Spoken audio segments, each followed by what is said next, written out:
Welcome to Made for More podcast, where faith and personal growth converge. I'm Julia, and I'm honored to guide you on a journey of empowerment and transformation alongside our occasional co-host, Omar. We are passionate believers and advocates for unlocking your God-given full potential. Join us as we explore the intersection of faith, life, business, and relationships, igniting a fire within to embrace the truth that your life is destined for greatness. Together, we'll uncover strategies, insights, and stories that inspire and equip you to become the best version of yourself. Get ready to embark on a fulfilling quest towards personal and professional fulfillment, guided by faith and the unwavering belief that you, my friend, are made for more.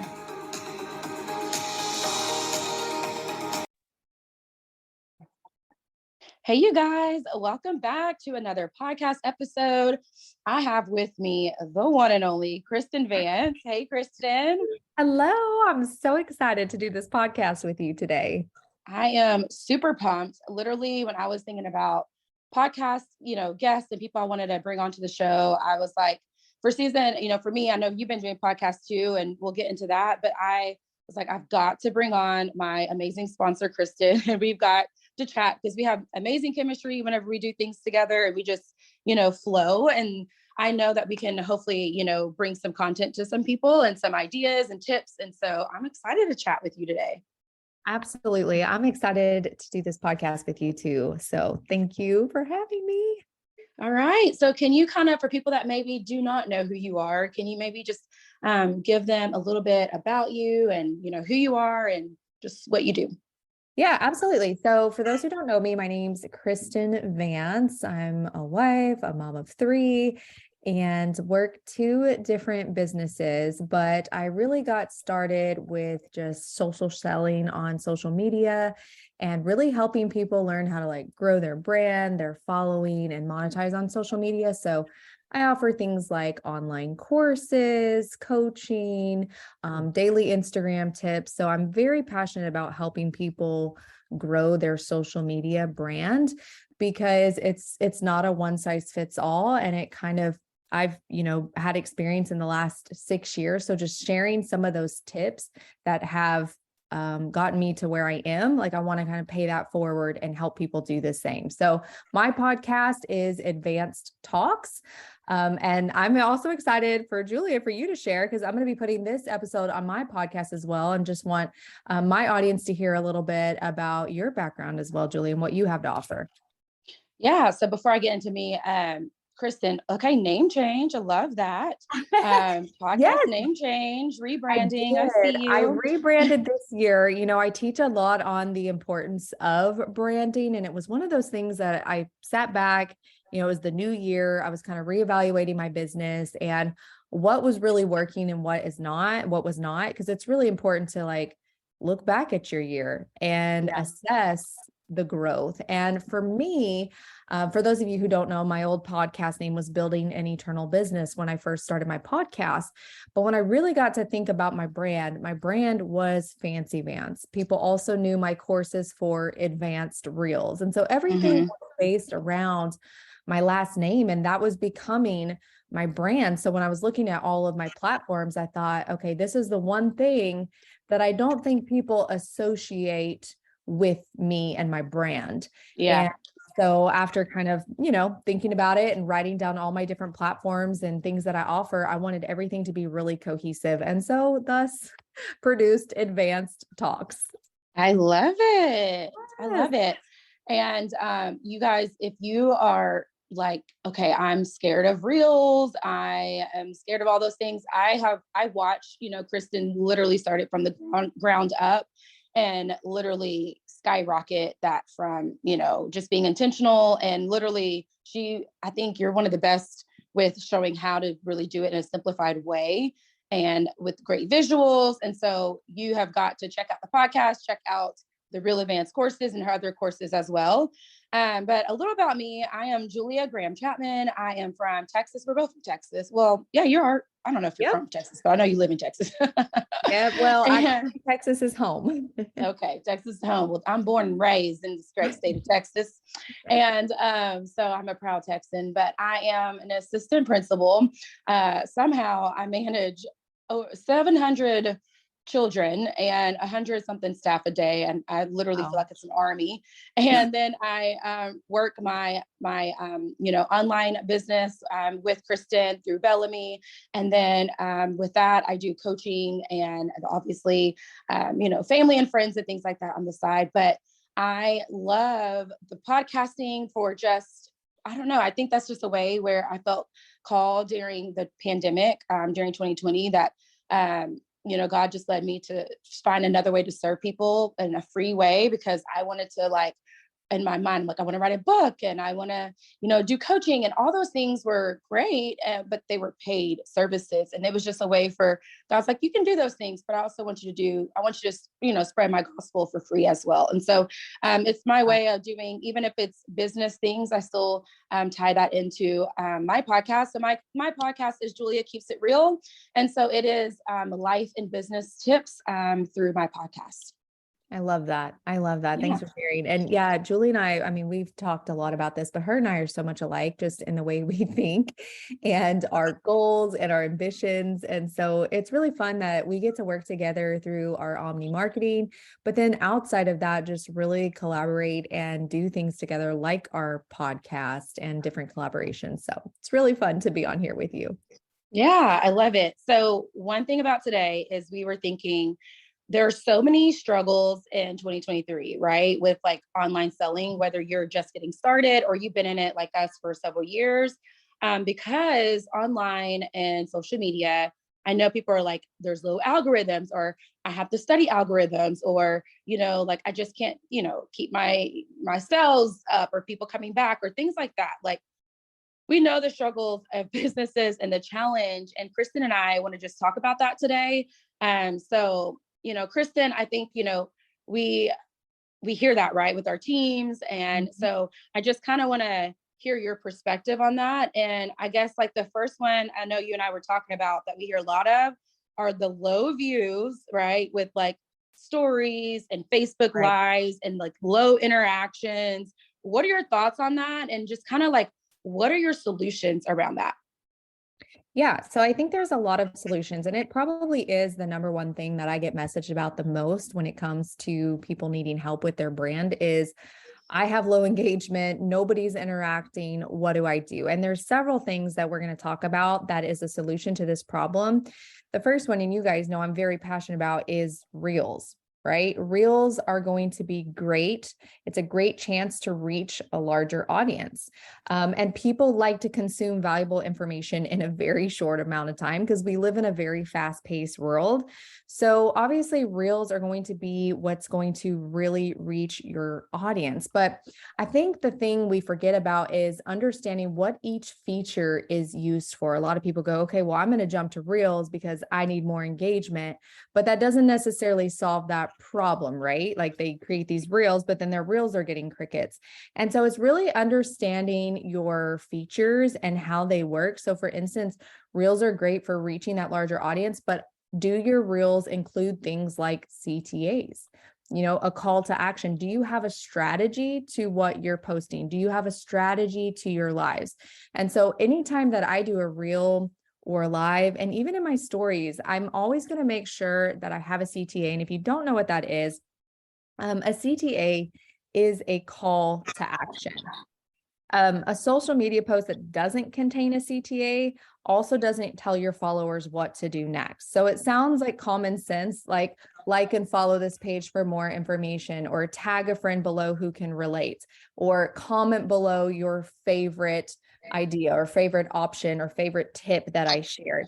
Those things are going to instruct your audience with what to do next and help them to stay on your page longer, help them to engage with your content. So CTAs is something I feel like I'm always kind of preaching about is, are you engaging with your audience through that? Because they're just scrolling, right? You're on your phone and you're scrolling at night and you're going from one Reel to the next Reel to the next Reel.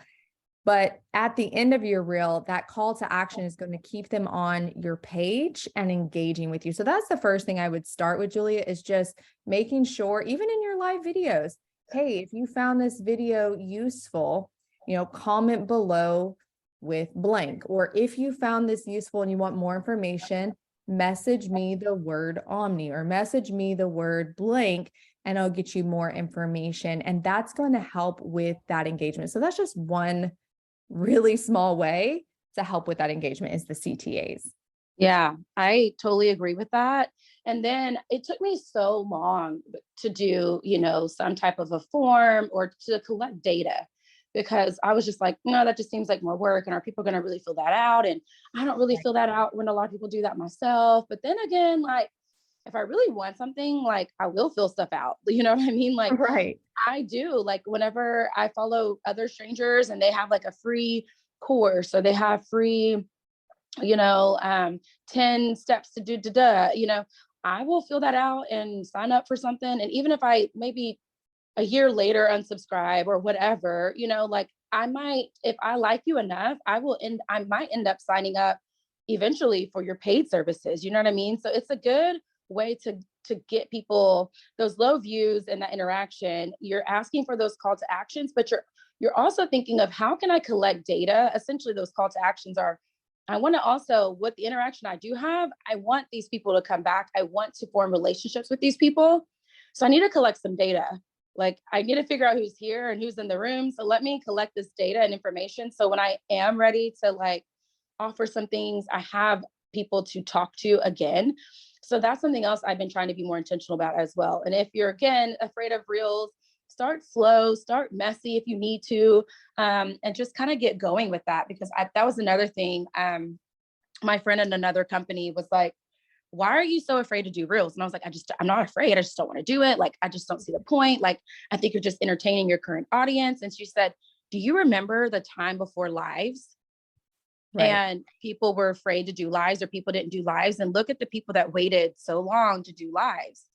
If you stop waiting, get going on reels. And I finally was like, you're so right. Like, so if you've been waiting on reels, like stop waiting, you're wasting your time. Just do it messy.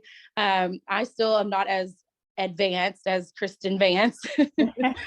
I'm like, man, I need to like try this little transition number.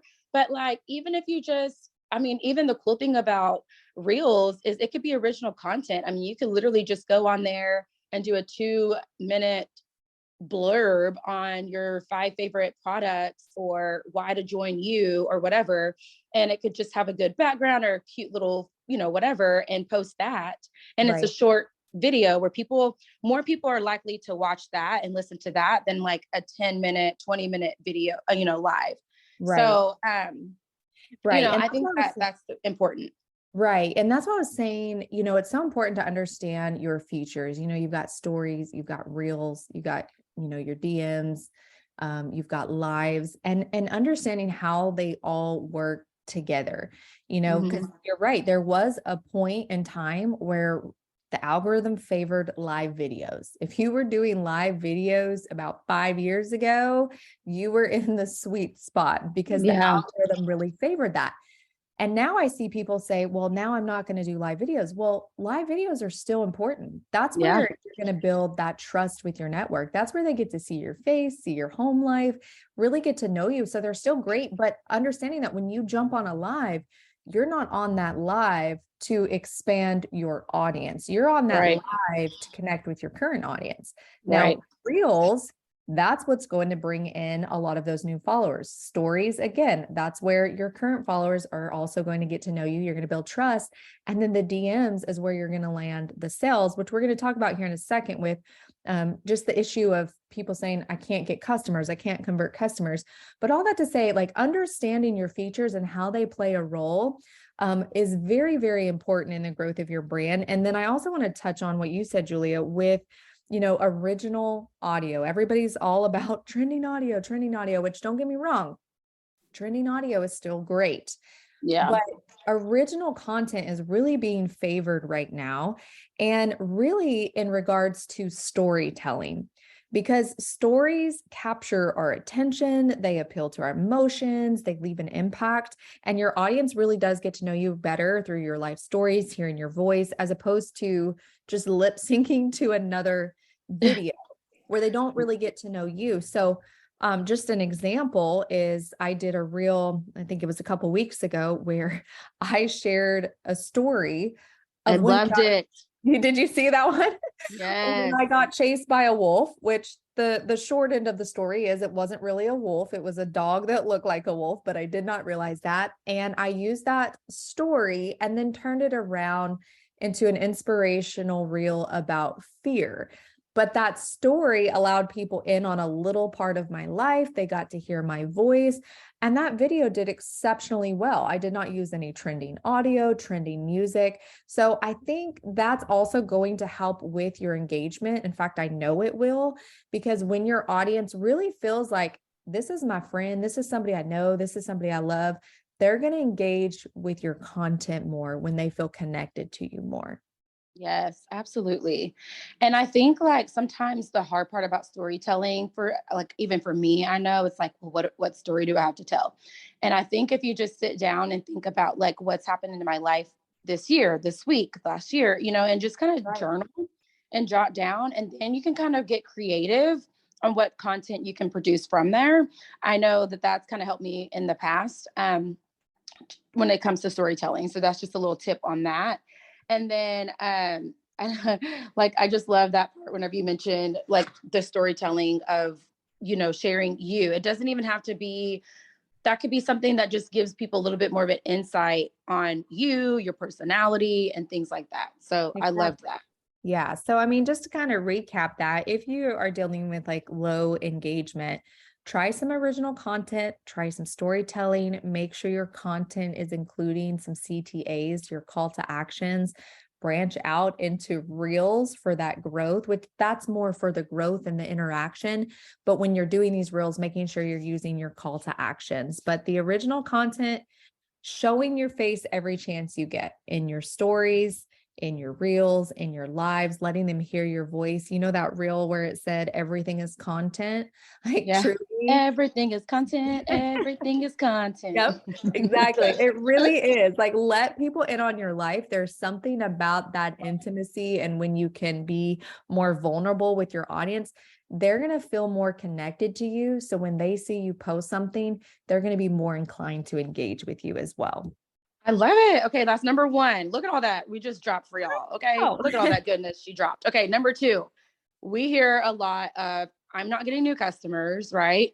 Even sometimes getting your, retaining customers, but just okay, I have five, but how do I get more than five? Or I got 50. How do I get more than 50? How do I continue to grow my business, Kristen? What we got?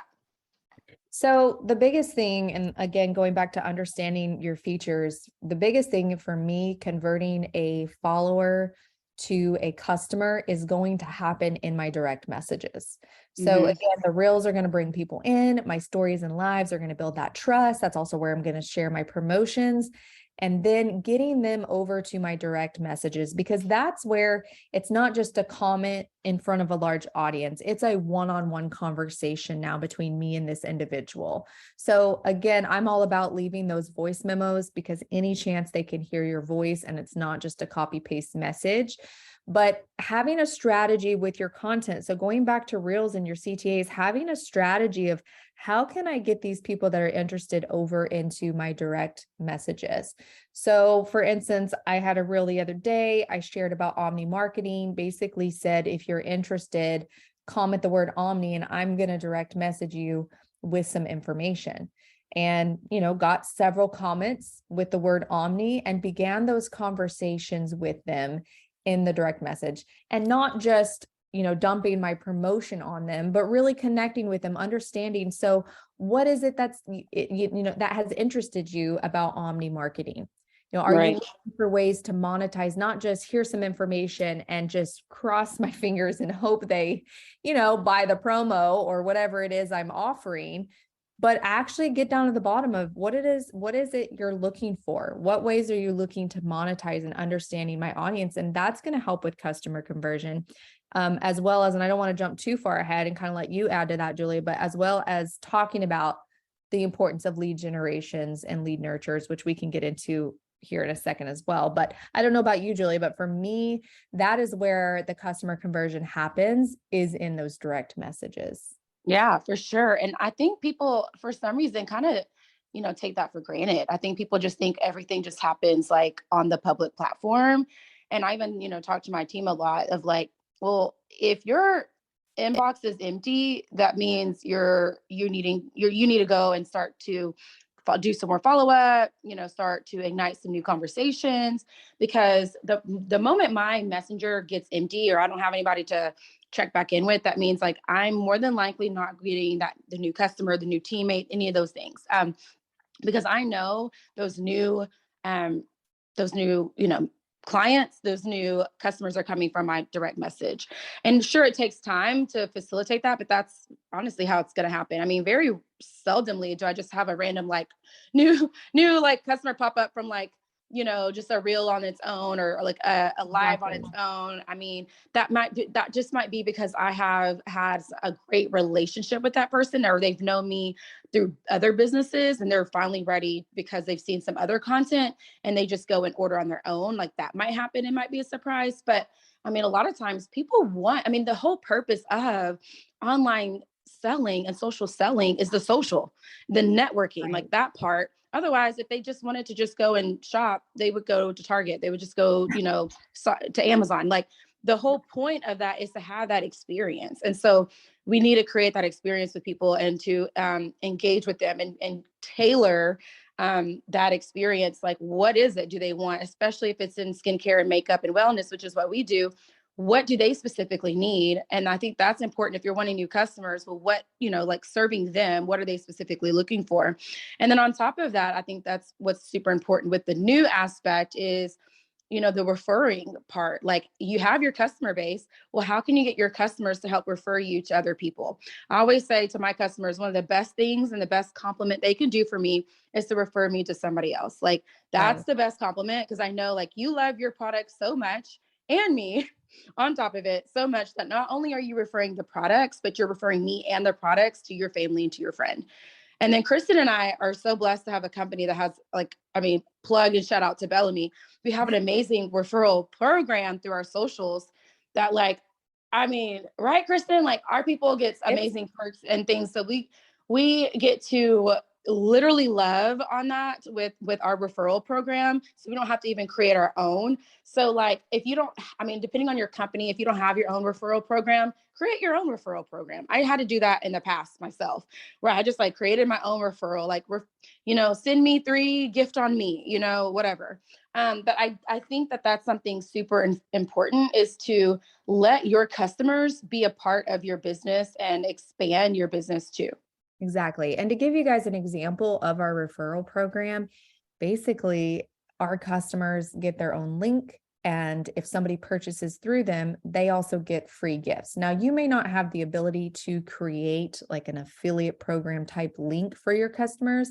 However, you can always kind of use this concept of, hey, like Julia said, if you refer 1 or 3 or whatever it is, you're going to receive this discount, or you're going to receive this product. Or it doesn't even have to be an actual tangible product. It could be, hey, you're going to receive this free video or this free training on this particular subject that relates to what they're hoping to receive from you, if that makes sense. So yes, you can create your own referral program. And also, just as big, if not bigger than referrals, is if you are really trying to get new customers, you need to be sharing all of the testimonies. If your customers are sending you testimonies, your existing customers and clientels, that needs to be something you're consistently showing, because that points back to that third party validation, right? It's not just you saying, hey, my product and service is great.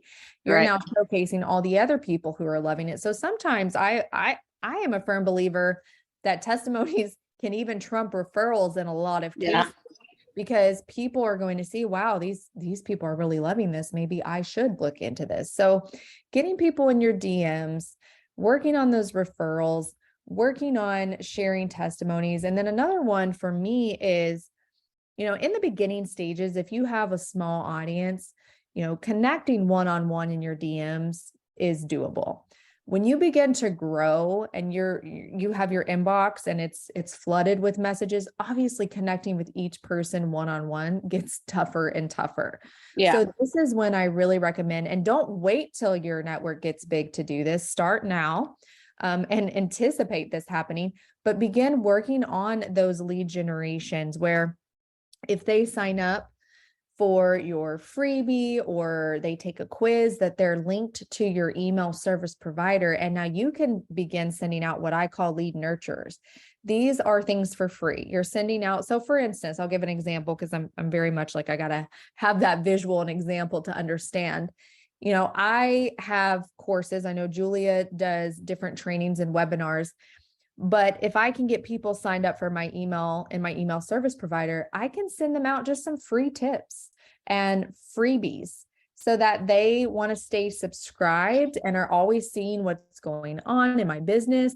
But then occasionally I will throw out a promotional offer, right? And try to, if they never made that purchase, it's kind of a follow-up way of showing them like, hey, I'm still here. Hey, if you're still interested. So a lead generation is really important. And I would actually go as far to say, like, don't wait to do a lead generation when your audience is big. Create it now so that you're ready for when that happens. Yeah, for sure. Got to have some duplicated systems. In fact, I have like a on my note, like those frequently asked questions. So it's just easy to copy paste. Like I'm not having to rethink when somebody asks me a question that I know is like when somebody asks me the same question 2 or 3 times, I know that I need to create a duplicated system around that, whether that's a customer or a teammate. So that means whether I need to create a little blurb in my notepad, I need to create a shortcut in my phone, I need to create like a form around that. That's one of my best tips I can give. I mean, I use that even at work because I'm like, if I have a teacher come to me 5 times, I'm putting this on the website because I'm not repeating myself, Right. So like, I just don't, I just like to have something that I can like get things done quickly. So I totally, agree with that. And on top of that, something else you mentioned that it just slipped my mind, but I hopefully it'll come back to me, that you said, hopefully it'll come back because I don't want to waste time on our next point, but like, oh man. Like like having like your link trees and things like that. Like I have a link tree for my customers, and then I have like a link tree for my team. So everything's just all in one spot. So that way, like my customers, if you have tips and things like for them, but obviously, we send out like little tips and newsletters.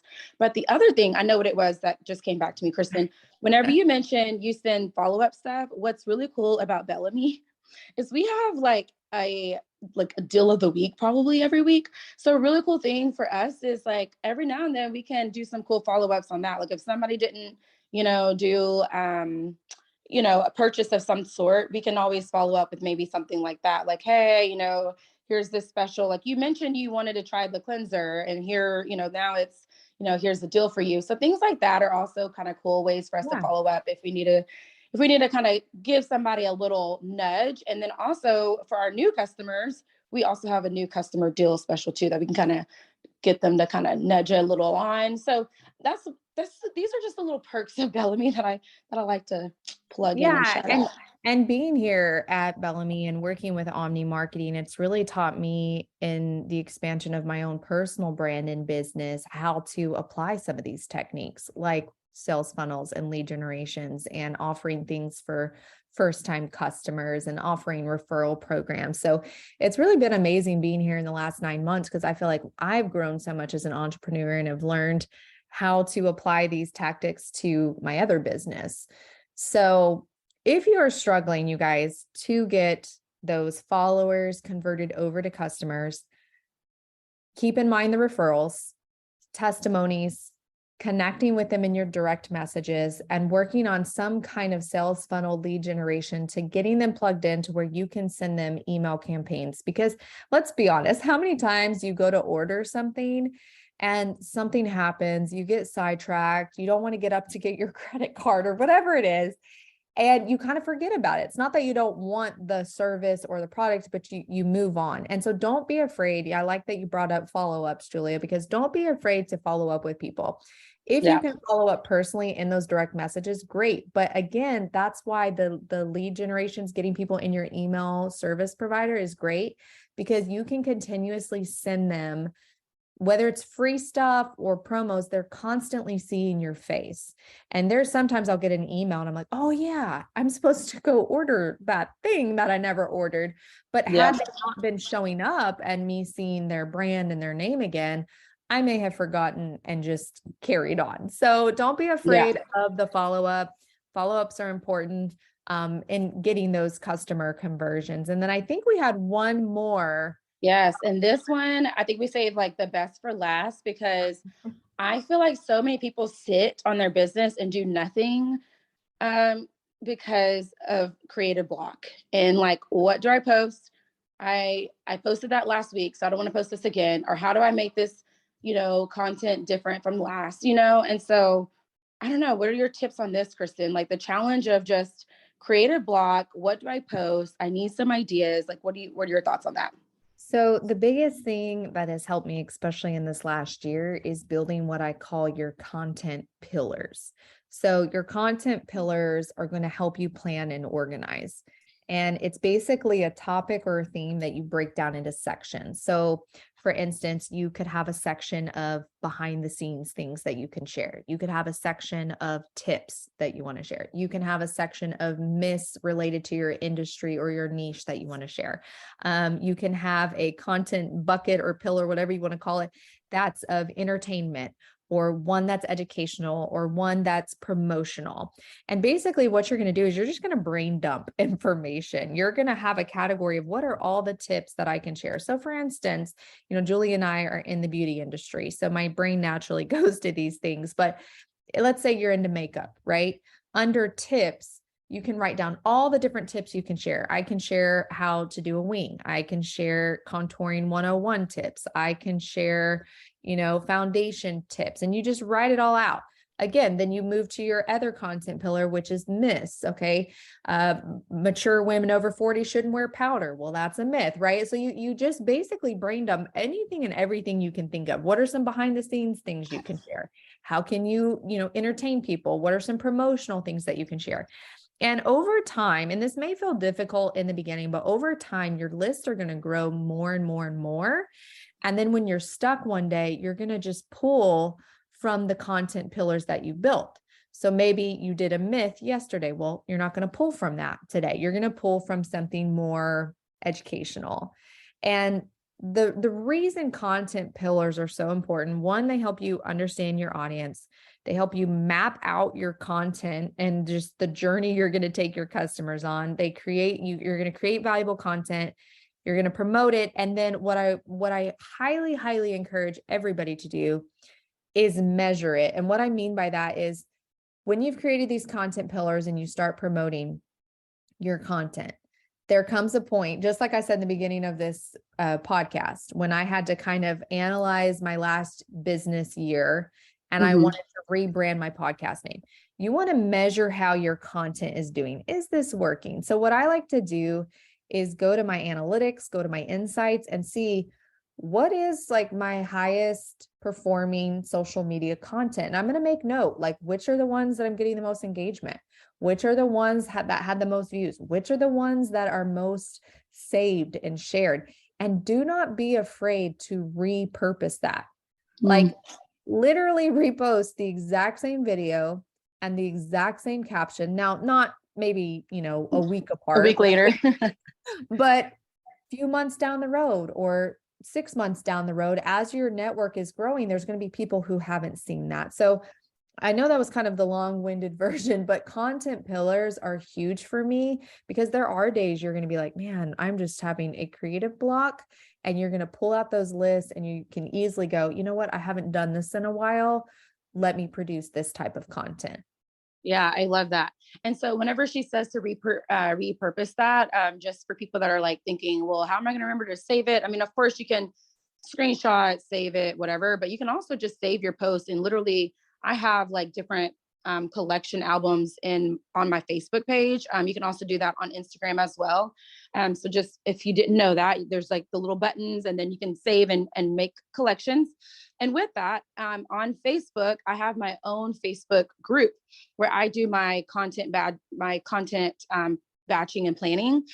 So that's kind of where the creative block goes with the content planning and my busy day in life. And I'm sometimes super exhausted at the end of the day. I don't really have much else to give, and I don't even have a thought to post. And so sometimes the weekends are when I have time and energy and clarity to do maybe like 5 posts and create those and think about those. even for my stories and things like that. And so even if you're a busy mama or you're running around, you got kid games and everyone's busy, right? And so we can all think about this and apply this to your life. And if you plan it whenever you're having that time, just figure out when is a window of time in my life. And if you don't have this time, I heard Rachel Hollis say this like 5 years ago. If you're, I don't care what you got going on in your life. If you're a person and you can't find an hour of time in your life where you don't have time to yourself, then you need to figure out what you need to let go of, what you need to, sacrifice or whatever, because everybody needs an hour of time in their life where they can be able to do this. So that's first and foremost, that's a whole nother thing, but find your hour in your window of time where you can do some content batching and planning, and then, create those posts. I like the format in my Facebook group because I can see what the picture looks like, what the post will look like, before I post it on my main wall. I usually delete mine, so then I know what I posted and what I haven't, so I don't forget. But on top of that, Kristin, sometimes I don't always even have the time to actually like post it. So I have a sheet that kind of goes along with what Kristin was saying, like behind the scenes, like motivational things or tips or whatever. And even if you don't have like a little template, like Monday, Tuesday, Wednesday, or whatever, it could be in a journal. And I'm literally just planning it out. Like, even if all you do is just plan out, like, what product am I going to talk about this week? What small thing about my opportunity am I going to share this week? What, about me am I going to share this week? Like, even if you just plan that out and you're not able to actually produce the content around that, that will take you so much further with the content blog and like what to post, just taking the time to plan it out. Absolutely. Yeah. If you're waking up every day trying to wing what you're going to do, you're not only going to get creative block, but you're going to get burnt out. Because, it's just not going to come natural every single morning that you get out of bed to know exactly what to post or what to make a reel about. So I am all about content pillars. And then once I have them, and maybe what you do is you make 6 or 7 and you cycle through them. Okay. Monday is educational, Tuesday's promotional, Wednesday's entertainment, whatever it is for you, if that helps you kind of stay on task. And then for me personally, and of course, everybody's schedule is going to look different. What works for you is going to be different. It's not a one size fits all, but for me, Saturday is my day of rest. And then Sunday, I actually work. My family, we go to church and then we come home, we get the babies to bed. I know they're going to nap for 3 hours because they only get one nap that day. And my husband, is watching sports or whatever he does. And I lock myself in my room and I batch content it's about from 1 to 4 p.m. And so for a few hours, and then I'm set for the rest of the week. And throughout the next week, I already have my content plan, and now I can begin strategizing and looking for ideas and looking for those stories that happen in my day that I can create that storytelling reels about.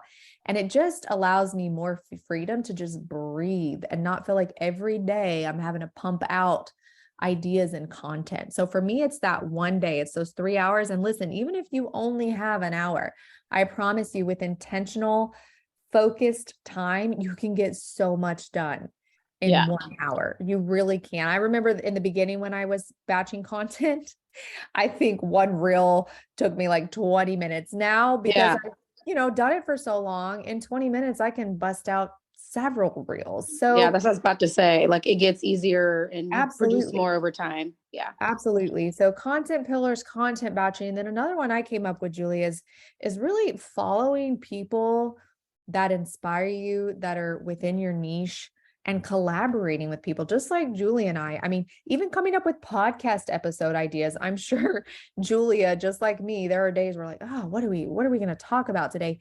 But, getting together with Julia, and I was like, hey, what are your ideas? And she came up with this idea of, why don't we talk about, some problems that people are facing in 2023 in their business? Great. Right. Like, now I've got content as well. Like, find those people that not only can you pull inspiration from, and I'm not talking like copy paste what they're doing, pull inspiration from what they're doing, but then collaborate with people. I think there's definitely a move, there's a lot of things that I don't like that we're progressing towards in the world. But one thing I do find that we are moving towards that I like is removing the competition aspect and adding in collaborate over competition. And don't be afraid to collaborate with people in your niche don't have that scarcity mindset of, well, are they, going to pull from my people? And I mean, truly collaborate, because you're going to intertwine your audiences. You're going to get a larger reach. You're going to get new creative ideas, right? Like even Julie and I, before this, it's like, hey, you may get some people over on your podcast and I may get some people who want to come over and listen to my podcast, right? Like don't have that competitive mindset. I promise you, there is plenty of business to go around in this world. But for me, collaborating really just helps me just branch out in my way of thinking and how I do things. Yeah, absolutely. This is so good. I hope people grab their journal. We probably should have told them, grab that journal. I always say, grab your grow journal in the beginning of my podcast episodes when I know it's going to be a good one. This is one of these podcast episodes that I'm even going to probably go back to as refreshers and reminders, but save it, listen to it more than once. Whenever you're having those challenges, when you're having some of those roadblocks, it's like, when you watch a movie and you watch it again, you get like new revelation. It's one of those podcast episodes. We were shared a lot of different things, as far as creative block and getting more engagement and converting customers. So there was a lot of little golden nuggets in this podcast. And again, Julia, thank you so much for doing this together and having me on your podcast and vice versa. It's just good. And I do pray that people take away many golden nuggets from this. Yeah. Thank you for having me too. I'm so excited about this. I mean, this is, something in the making that I'm glad we were able to make happen.